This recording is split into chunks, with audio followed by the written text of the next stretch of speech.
এদের মধ্যে বর্তমানে টিভিতে ইউসুফ জুলেখার নামে একটি সিরিয়াল প্রচারিত হয়। এই সিরিয়ালে নবী রাসূলের চরিত্রে অভিনয় করা হয়। এটা দেখা জায়েজ হবে কিনা? প্রথম কথা হলো, নবী রাসূলের চরিত্রে কোনো মানুষের জন্য অভিনয় করা জায়েজ নাই, এগুলো গুনাহ। সারা দুনিয়াতে ম্যাক্সিমাম উলামায়ে কেরামের উপরে একমত, নবী রাসূলদের চরিত্র এটা অভিনয় করে প্রকাশ করা, এটা নবী রাসূলের শান বেয়াদবি, সব জিনিস নিয়ে হেলাফেলা না। আর দ্বিতীয়ত হলো, এই সমস্ত এই তথাকথিত ইউসুফ জুলেখা নাম দিয়া আপনার প্রেমের কাহিনী দেখাচ্ছেন, অথচ ইউসুফ আলাইহিস সালাম তিনি অবৈধ রিলেশন, হারাম সম্পর্কের যে অফার পেয়েছেন সুন্দরী মেয়ের তরফ থেকে, জুলাইখার তরফ থেকে, তিনি সেটা গ্রহণ করেছেন নাকি ডিনাই করেছেন? ডিনাই করেছেন। ডিনাই করার কারণে তাকে জেলে যেতে হয়েছে, অপবাদ সহ্য করতে হয়েছে, অত্যাচার সহ্য করতে হয়েছে, তারপরেও তিনি তার চরিত্রে কালিমা লেপন করতে দেন নাই। সেই ইউসুফ আলাইহিস সালামের সাথে এই অবৈধ রিলেশনের আপনার অভিনয়, এটা সাজিয়ে যদি মানুষকে দেখানো হয়, এটা নেক্সট সূরাতে শয়তানের অনেক বড় ধোঁকা।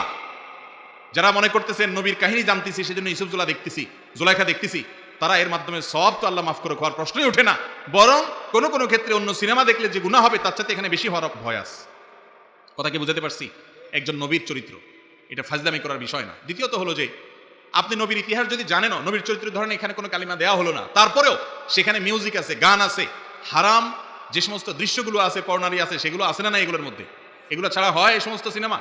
তাহলে এগুলো দেখা মুসলমানের জন্য জায়েজ হওয়ার কোনো সুরাত নাই। নেক্সট সুরাতে ধোকার মধ্যে পড়বেন। ছোটবেলায় না